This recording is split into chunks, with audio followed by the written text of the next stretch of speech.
तो आज हम ये पहली क्लास तो मैंने पढ़ा दी थी बायो की, दूसरी क्लास स्टार्ट करते हैं। मैंने थोड़ा डाटा लिखने में देर लगती है तो डाटा थोड़ा मैंने लिख लिया है ना। तो चीज़ें देखते हैं। पहला क्या है हमारा, सबसे पहले कोशिका का अध्ययन।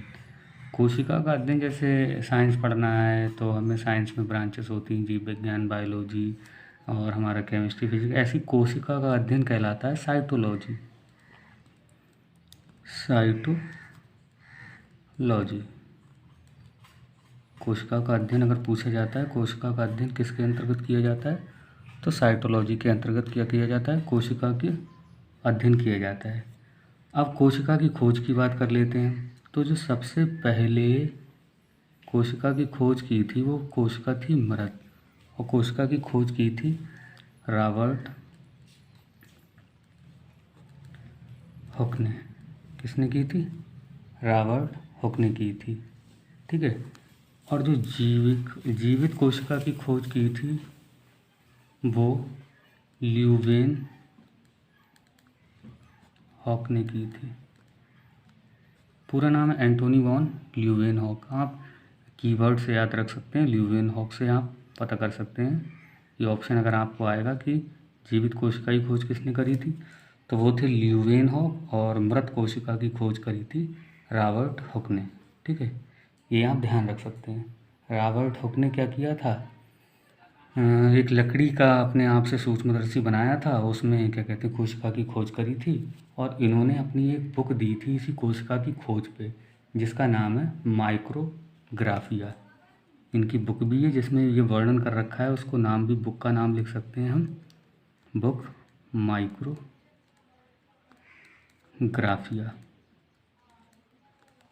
बुक का नाम क्या था, अगर पूछ लिया जाता है कभी कभी, माइक्रोग्राफिया। और ये डेड सेल थी, मृत कोशिका थी।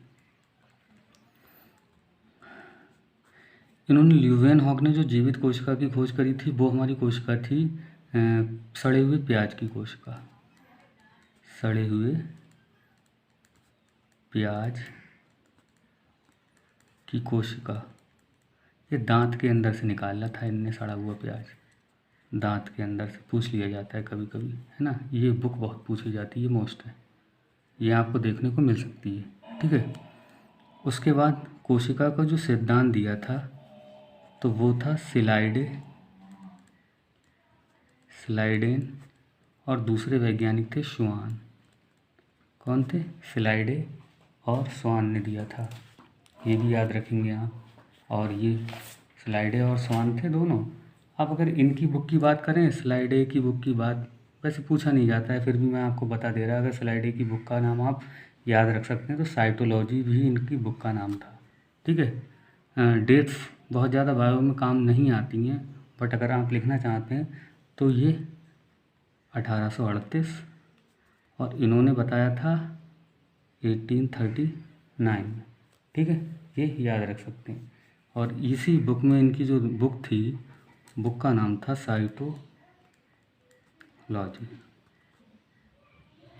ठीक है, ध्यान रख सकते हैं, साइटोलॉजी।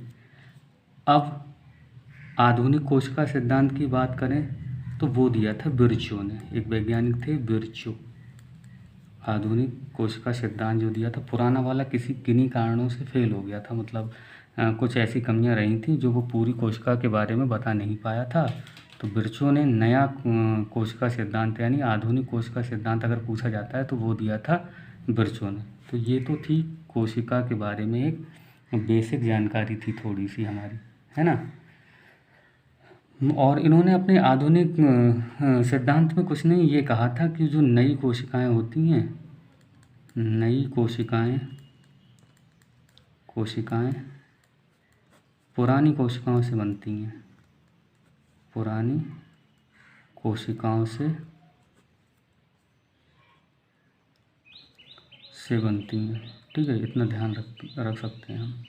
ये वर्ड पूछा जाता है विर्च्यो की, आधुनिक कोशिका। और ये यहाँ से ये दोनों बहुत ज़्यादा इम्पोर्टेंट, मैंने जितने भी ये लिखे हैं ये सारे आए हुए पॉइंट्स हैं।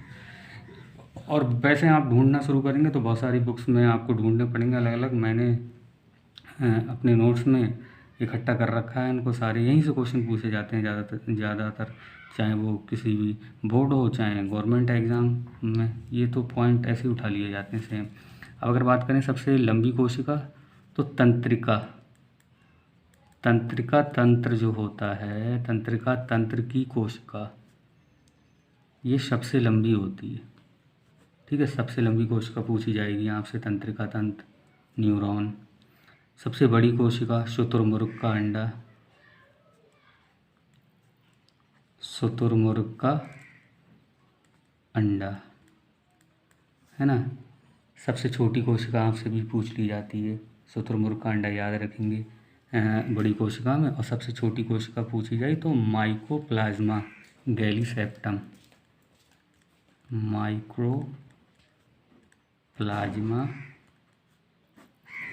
गैलीसेप्टिकम,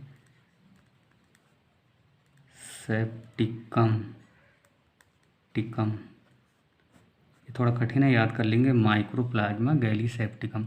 अब ये वर्ड तो मैंने लिख दिया, कभी कभी कंपटीशन में ये पूछ लिया जाता है, या फिर एक वर्ड लिख के आ जाता है कि बताइए सबसे छोटी कोशिका कौन सी होती है, ये लिखा हुआ नहीं होता है, ये कुछ ऐसे करके आ जाता है, PPLO, ये शॉर्ट फॉर्म है इसकी। तो PPLO की कोशिका क्या होती है, सबसे छोटी कोशिका होती है। ठीक है, बाकी अगर मानव में बात करें तो सबसे बड़ी कोशिका जो होती है वो अंडाणु की होती है, अंडाणु। और सबसे छोटी बात करें तो शुक्राणु, क्या होती है, शुक्राणु। सबसे बड़ी क्या होती है, अंडाणु। और ये ऐसे ही क्वेश्चन पूछे जाते हैं। और सबसे छोटी होती है शुक्राणु की कोशिका। ठीक है, अब आ जाते हैं कोशिका के प्रकार के बारे में। तो कोशिकाएं हमारी दो प्रकार की होती हैं, है ना। एक होती है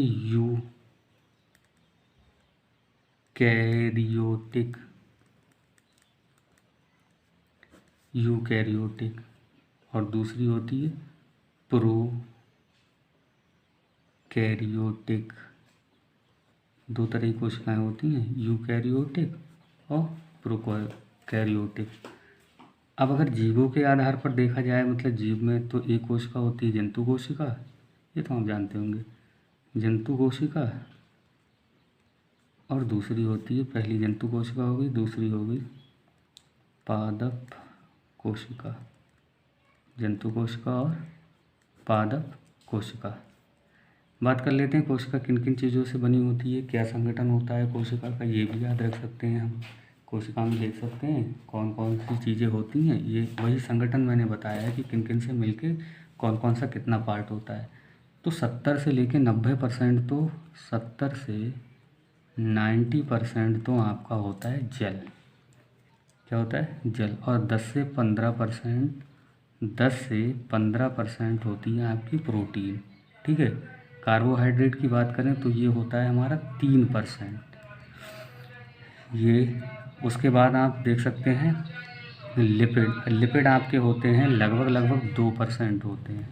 न्यूक्लिक अम्ल की बात करें तो न्यूक्लिक अम्ल होता है 5 से 7%। ठीक है, 5 से 7%। आयन आपका 1 होता है, ये बहुत मोस्ट है, ये बहुत ज़्यादा मोस्ट है आपका, ये पूछा हुआ क्वेश्चन है, एक बार पूछ लिया था, मुझे भी नहीं मालूम था। आयन क्या होता है, 1 होता है। अब आपको मैं होमवर्क दे रहा जरा सा, ये बताइए पॉजिटिव होता है या निगेटिव, क्या होता है, कौन सा आयन होता है कोशिका के अंदर, पॉजिटिव या निगेटिव। ठीक है, ये करके रहेंगे, करके देखेंगे, ढूंढेंगे, मिलता है ठीक है, वरना कमेंट कर देना, मैं बता दूंगा इसको।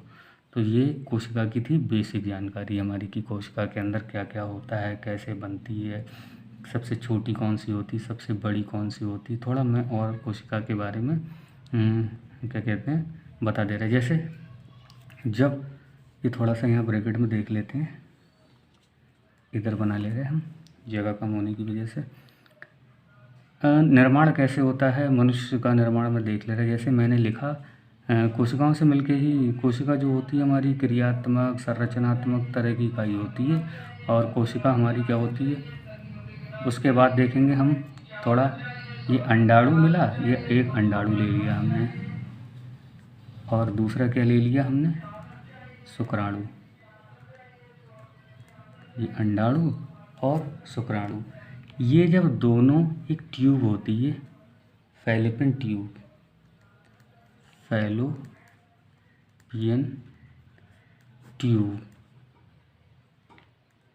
फैलोपियन ट्यूब, ये फैलोपियन ट्यूब में जब शुक्राणु और अंडाणु मिलते हैं तो ये क्रिया कहलाती है। इसके बाद ये यहाँ पे होता है, ये कहलाता है निषेचन। क्या कहलाता है? निषेचन। यानी शुक्राणु अंडाणु कहाँ मिले? फैलोपियन ट्यूब में। क्या हुआ? निषेचन। निषेचन के बाद बनता है जायगोट। क्या बनता है? जायगोट। जायगोट का दूसरा नाम होता है युग्मनज। क्या होता है? युग्मनज। उसके बाद युग्मनज से क्या बनता है? भ्रूण बनता है। क्या बनता है? भ्रूण बनता है। और भ्रूण से क्या बनता है हमारा? शिशु। तो ये तो थी मानव में जनन की क्रिया, और ये निर्माण हो जाता है फाइनली बेबी, ये शिशु बन जाता है। ठीक है, इस तरह से यानी अंडाणु और शुक्राणु मिले कहाँ जाके? फैलोपियन ट्यूब में। और वहाँ क्या हुआ? निषेचन की क्रिया हुई। निषेचन के बाद क्या बना? जायगोट बना। और जायगोट से हमारा क्या बन गया? भ्रूण बन गया। तो इस तरह से काम होता है। अब देख लेते हैं थोड़ा इसके बारे में, कुछ और की पॉइंट्स रह गए हैं कोशिका के बारे में। ये तो हमारा हो गया। अब जो कोशिका होती है, यहाँ डेफिनेशन वगैरह कोशिका की, तो कोशिका जो होती है क्या होती है? क्रियात्मक और संरचनात्मक इकाई होती है। संरचनात्मक इकाई है शरीर की इकाई, ये बात पूछी जाती है। संरचनात्मक और क्रियात्मक या संरचनात्मक इकाई होती है। ये कोशिका के बारे में बेसिक जानकारी, बहुत महत्वपूर्ण जानकारी आपको मैंने दी। वैसे तो क्या है, ये अलग अलग ढूंढेंगे तो आपको याद रखने में मुश्किल होती है। इस तरह से क्या हो जाता है, ये इकट्ठी जानकारी मैंने आपको कोशिका के बारे में दे दी। और भी इसके बारे में आगे मैं पढ़ाऊँगा कोशिका के प्रकार। ये जो मैंने चीज़ें यहाँ पे तंत्रिका, ये सारी चीज़ें बारी बारी से आती जाएंगी। यूकैरियोटिक क्या होता है, प्रोकैरियोटिक क्या होता है, ये सारी चीज़ें हमारी बारी बारी से पढ़ाता जाऊँगा। फिलहाल ये कोशिका के बारे में कुछ महत्वपूर्ण जानकारी थी। ठीक है।